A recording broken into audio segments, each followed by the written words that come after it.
Hi friends, welcome back to tasty recipes. ఈరోజు recipe మజ్జిగ పులుసు. సమ్మర్లో ఎక్కువసేపు వంటలు చేయాల్సిన అవసరం లేకుండా మనం సింపుల్గా తయారు చేసుకోవాలి అనుకుంటే ఇలా మజ్జిగ పులుసు తయారు చేసుకోవచ్చు. ఇంకా మజ్జిగ పులుసు తిన్నప్పుడు కడుపులో చల్లగా కూడా ఉంటుంది. 5 మినిట్స్ రెసిపీ అని చెప్పొచ్చండి. చాలా త్వరగా తయారైపోతుంది. ముందుగా ప్యాన్లో ఒక 2 టేబుల్ స్పూన్ల వరకు నూనెని వేడి చేసుకుని 1 టీ స్పూన్ జీలకర్ర, 1/2 టీ స్పూన్ ఆవాలు, ఇంకా 1 టీ స్పూన్ మినపగుళ్ళు వేసుకుని వేయించుకోవాలి.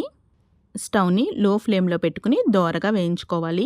ఈ మినపగుళ్ళు కొంచెం కలర్ చేంజ్ అవుతున్నప్పుడు దీనిలోకి ఉల్లిపాయ ముక్కలు, పచ్చిమిరపకాయ ముక్కలు, ఇంకా టొమాటో కూడా వేసుకుని వేయించుకోవాలి. ఉల్లిపాయ ముక్కలు మరీ చిన్నవి కాకుండా మీడియం సైజులో కట్ చేసుకుంటే బాగుంటుంది.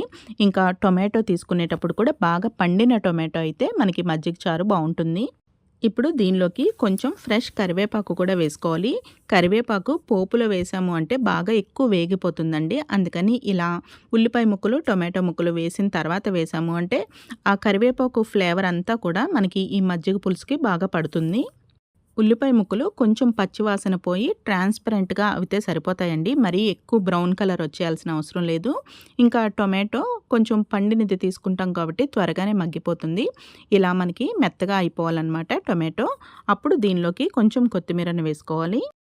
కొత్తిమీర వేసిన వెంటనే స్టవ్ ఆఫ్ చేసేసుకుని ఒకసారి గరిటతో కలిపేసుకుంటే సరిపోతుంది. కొత్తిమీర ఆ పచ్చి వాసన ఉంటేనే బాగుంటుందండి. మరీ ఎక్కువ వేయించాల్సిన అవసరం లేదు. మజ్జిగ పులుసులోకి పోపు రెడీ అయిపోయిందండి. ఇప్పుడు మజ్జిగ రెడీ చేసేసుకుందాము.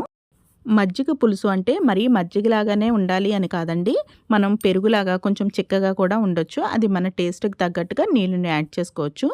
ఇప్పుడు కమ్మగా ఉన్న పెరుగుని తీసుకుని ఒక్కసారి మజ్జిగ కవ్వంతో కానీ బీటర్తో కానీ ఒకసారి ఇలా బీట్ చేసేసాము అంటే సాఫ్ట్గా అంటే మనకి క్రీమ్ లాగా అవుతుంది. పెరుగుని ఇలా క్రీమ్ లాగా చేసుకున్న తర్వాత దీనిలోకి కొంచెం పసుపు వేసుకోవాలి. పసుపు ఎక్కువగా వేసుకుంటే త్వరగా పులిసిపోతుందండి. అదొకటి గమనించుకోండి. మనం త్వరగా తినేస్తాము అంటే కొంచెం ఎక్కువ వేసుకున్నా పర్లేదు, కానీ కొంచెం ఎక్కువ టైం ఉంటే మాత్రం త్వరగా పులిసిపోతుంది. ఇంకా రుచికి సరిపడా ఉప్పు వేసుకుని మనం ముందు పోపు రెడీ చేసుకున్నాం కదా, ఆ పోపును కూడా వేసేసుకుని కలుపుకోవాలి. పోపుని కలిపేటప్పుడు సగం పోపు వేసేసుకోండి ఫస్ట్. మొత్తం అంతా మిక్స్ చేసుకున్న తర్వాత పైన కొంచెం మిగిలిన పోపుని వేసుకున్నాము అంటే చూడడానికి కూడా లుక్స్ బాగుంటుంది. మనం కొన్ని వెరైటీస్ చెప్పిన వెంటనే టేస్ట్ చేయాలి అనిపిస్తుంది. అలాగే ఈ మజ్జిగ పులుసు కూడా అంతే బాగుంటుందండి. ఒకసారి ట్రై చేసి చూడాల్సిందే. మజ్జిగ పులుసులో మిగిలిన పోపు కూడా వేసేసుకుంటే సర్వింగ్కి రెడీ అయిపోయినట్టే.